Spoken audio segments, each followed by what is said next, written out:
আমার আব্বু আমাদের 3 বোনকে অনেক সমান ভালোবাসছে, কারো কখনো 2 চোখে দেখেনি।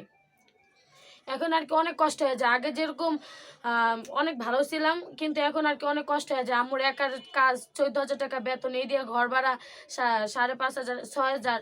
আমাদের 3 বোনের মাদ্রাসায় বেতনই 7,000 টাকার মতো, স্কুল মাদ্রাসা, তাই আর কি অনেক কষ্ট হয়ে যায়। আচ্ছা, এই তার বাবা আন্দোলনে মারা গিয়েছেন, আমরা সেই বিষয়টা নিয়ে আমরা একটু জানবো বিস্তারিত। আম্মু, তুমি কেমন আছো? আসসালামু আলাইকুম। আমি ভালো আছি বলতে গেলে বাবা তোমার নাম কি আগে বলো? আমার নাম সুমাইয়া। সুমাইয়া, তুমি কোন ক্লাসে পড়ো? আমি স্কুলে 9-এ পড়ি আর মাদ্রাসায় অনার্স সেকেন্ড ইয়ারে পড়ি, আর হিফজখানায় অর্ধেক পারা আর কি মুখস্থ করছি।